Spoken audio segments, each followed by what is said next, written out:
Niveau Wonder Woman, on continue ses aventures, son épopée. Pour le moment, c'est très très bien. Quel que soit le dessinateur, quelle que soit l'histoire racontée, j'avoue, j'aime beaucoup Absolute Wonder Woman. Et cette fois-ci, on est dans l'arc qui s'appelle The Price. Petit arc là aussi, hein, j'ai l'impression que c'est comme ça que va un peu fonctionner. Alors on s'en doutait un petit peu, mais c'est comme ça que va fonctionner pas mal de séries dans l'univers Absolute, où c'est un gros arc qui fait 4, 5 numéros, voire 6, et on fait une petite pause de temps en temps avec un petit arc intermédiaire pour patienter, pour laisser un petit peu aux artistes le temps de souffler. Cette fois-ci, ce n'est pas Diana qui va en enfer pour sauver sa mère, mais c'est Diana qui découvre un petit peu les conséquences de ses actes, un petit peu sur l'équilibre de ce monde-là, qu'est-ce que ça peut engendrer. En fait, le coût, hein, finalement de ce qu'elle fait, hein, donc d'où le fait que ça s'appelle The Price. Voilà, là aussi 2 numéros, donc ça va aller vite, vu qu'il y a pas mal de choses qu'on a déjà dit sur le personnage, sur les artistes, etc. Euh, alors cette fois-ci, je vais revenir. Euh, on a toujours Kelly Thompson au scénario. Par contre, alors Bergara au dessin, il me semble pas qu'on l'ait eu avant. En général, c'est Aiden Sherman ou j'arrive jamais à prononcer le nom. Elle a un nom qui fait un peu portugais dans l'idée. Je vous le dirai à la fin de la partie parce que le temps que je cherchais tout ça. Mais en tout cas, voilà. Cette fois-ci, c'est Bergara au dessin. On a toujours, selon moi, un style qui colle bien à Diana. C'est vrai qu'à chaque fois qu'on change de dessinateur, je fais un peu est-ce que Diana est bien dessinée. Parce que je trouve que c'est important. Je trouve que c'est important, enfin comme n'importe quel personnage, mais c'est souvent avec les Alors, personnages bien féminins sûr que qu'on c'est a. important. Oui, oui, mais c'est souvent, je trouve, avec les personnages féminins qu'on a tendance à les faire rentrer dans un moule pour qu'elle soit plus belle, etc. Alors que justement, je trouve que cette Diana a un côté très unique et différent qui, je trouve, la rende, qui l'aide à sortir du lot. Surtout que Wonder Woman a déjà un peu de mal à sortir de l'ombre de Superman et de Batman. C'est bien de la garder un petit peu comme, pas comme ovni, mais comme élément unique de l'univers absolu. Euh, Niveau dessin, c'est peut-être le style que je préfère le moins de ce qu'on a eu jusqu'à présent, mais ça reste toujours très bien. Là pour le coup, le titre a beaucoup de chance. Voilà, à chaque fois qu'il y a des artistes qui se succèdent sur Absolute Wonder Woman, voilà, je trouve qu'il y a toujours des qualités souvent différentes, mais qui fonctionnent toujours très bien avec un petit peu l'esprit du titre. Euh, voilà, là on a un style un petit peu plus, qui fait un peu plus fresque qu'on voit un petit peu sur les vases antiques, etc. Notamment voilà avec l'image en haut à gauche, hein, voilà, on a une espèce de, là pour le coup ça fait très, voilà le orange et le noir, ça fait très peinture de vase antique, etc. Mais après même le reste, voilà, le design des personnages a un côté un petit peu plus moins arrondi, plus angulaire que le style de Sherman notamment, et beaucoup moins on va dire beaucoup moins aussi peut-être réaliste que alors l'artiste qui avait bossé sur le premier mini arc. Alors attends, j'ai le premier tome qui est là, je devrais l'avoir. 1 à 5, non, c'est pas celui-là, donc tome 2, ça va être celui-là.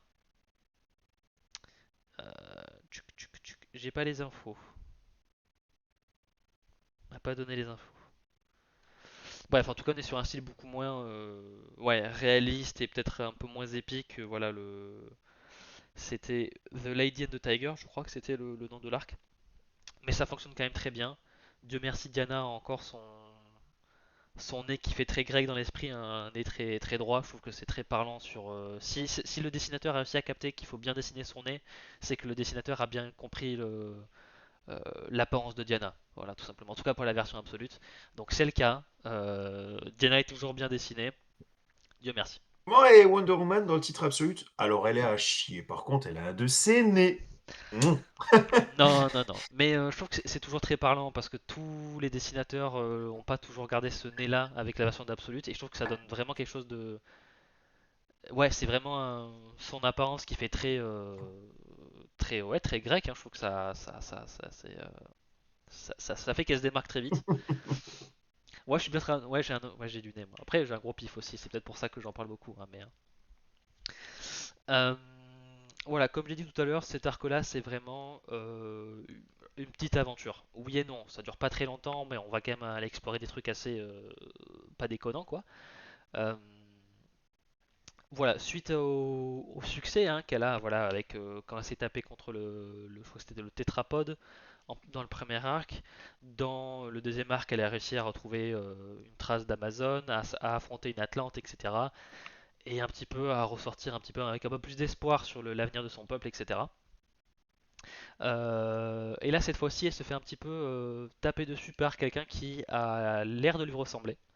Je ne vais pas dire plus de choses que ça, parce que c'est explorer la nature de pourquoi du comment. Euh, mais voilà, mais ça vient explorer un petit peu les conséquences des actions de Diana, hein. Malgré tout le bien qu'elle fait, ben, il y a, vu la nature très particulière de l'univers absolu, tout simplement, et vu la personne qui l'a créé, il y a une sorte de dérèglement au niveau du karma un peu de l'univers qui fait que les bonnes choses ne peuvent pas rester impunies. On va dire ça comme ça. C'est un peu comme ça que fonctionne l'univers absolu. Et j'ai un peu l'impression que c'est un petit peu. Enfin, c'est moi qui spécule sur le fait que, vu que l'univers absolu est un monde qui est censé être plus compliqué, difficile, qui est censé montrer plus de challenge envers les héros, pour moi on est typiquement dans vraiment la représentation concrète de l'influence de Darkseid dans l'univers absolu.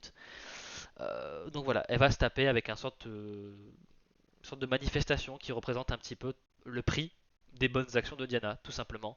Euh, et donc voilà, est-ce qu'elle va se montrer à la hauteur ou pas de ce nouvel affrontement?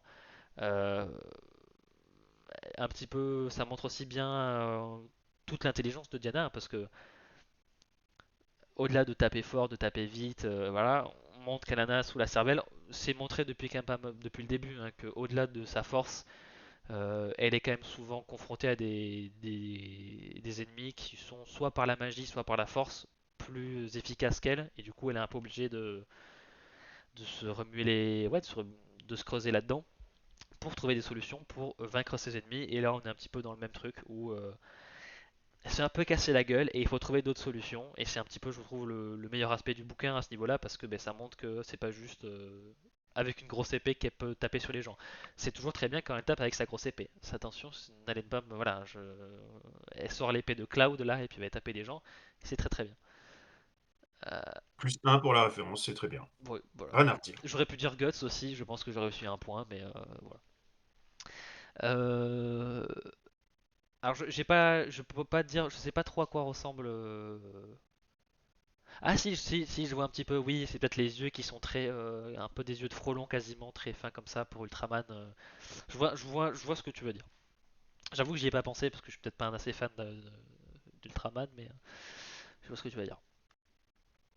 Le nez oui, le nez m'a convaincu, tout à fait. Bah, mine de rien, c'est un détail assez con, mais ça montre bien qu'il y a une certaine cohérence en fait dans les différents artistes et qu'en fait cette Diana là a cette tête là. Et vu que je trouve que visuellement son nouveau design est tellement marquant, tellement efficace que je trouve que ça fait vraiment partie de l'attrait dans les nouveautés du personnage. Elle a vraiment pas la même tête que la Diana de la série principale, donc je trouve que c'est cool. Alors je vois que le fait que je dis qu'elle a un nez qui était cool fait beaucoup parler dans le chat. Euh, Ah oui non voilà ok d'accord je voyais des trucs négatifs mais oui oui quand Frank Miller dessine euh, oui c'est Frank Miller quoi. Euh, alors que ça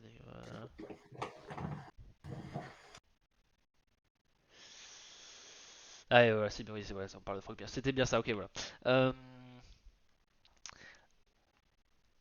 un autre je vais dire un autre point commun. Non, oui, un point commun parce que c'est pas la première fois que je dis que la composition des pages de ces titres-là est cool. Je sais pas si c'est un travail du dessinateur ou c'est Sherman Thompson qui a ces idées-là, mais voilà, dans l'arc d'avant, il y avait, je me souviens, une page où il y avait c'était organisé comme une spirale dans toute la page et ça faisait une sorte de chronologie plutôt cool à suivre. Et là, pareil, on a d'autres un petit peu d'autres idées de mise en scène avec. Alors en fond, on voit ce qui ressemble un peu à l'arbre Mojo dans Zelda, mais qui a une sale tête. J'en dis pas plus sur qui c'est, hein, parce que ça fait partie des événements du titre. Mais voilà, il y a toute une page où il y a plein ben voilà, quand je parlais justement un petit peu de ce qui se passait dans l'univers et de un petit peu l'équilibre du karma dans cet univers, on voit un petit peu toutes les choses horribles qui se passent dans l'univers absolu. Et j'ai bien aimé le sorte d'image de vitres pétées, donc pour bien montrer l'idée qu'il y a quelque chose qui va pas dans cet univers. Voilà, peut-être moins marquant que le panel que je disais voilà, en spirale dans l'arc d'avant, mais voilà, il y a toujours quelques touches de composition un peu chiadées qui montrent bien qu'au-delà de bien dessiner, ils pensent un petit peu à comment ils organisent leurs cases, leur information, le sens de lecture, etc. Donc, euh, oui. Alors, c'est un arbre, c'est un être vivant, mais qui ressemble un petit peu à un volcan organique en termes de forme. Mais voilà, c'est plus des plantes et des machins et des trucs. Mais voilà, j'ai dit un arbre parce que ça me fait penser à l'arbre Mojo dans Zelda. Mais voilà, c'est un peu plus dégueulasse. Enfin, dégueulasse. Pas tout à fait, mais pour des raisons de simplicité, on va rester là-dessus. Et j'ai pas forcément envie d'en spoiler, de spoiler plus. Euh, on a aussi l'apparition voilà, d'une femme sous une forme astrale. Là aussi, j'en dis pas plus, c'est pour l'arc d'après.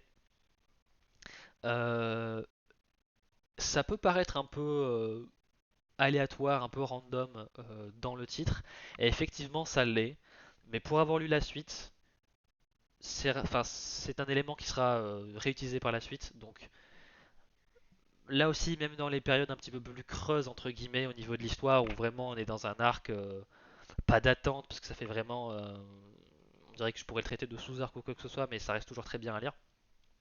Même dans les moments un petit peu plus creux, on pense quand même à préparer la suite, et mine de rien, pour bien établir une histoire à long terme, ça fait qu'on n'est pas juste sur on va chercher des trucs d'un peu derrière les fagots et on les met au dernier moment. Non, là on pense vraiment à la suite, on pense à l'après. Je vous apprends peut-être que c'est aussi le nom d'un parti politique, mais voilà, vous irez dormir moins bête ce soir. Donc voilà, on pense à la suite et c'est cool parce que ben, j'ai envie de lire la suite. Parce que c'est bien Wonder Woman. Allez lire Wonder Woman, tout simplement.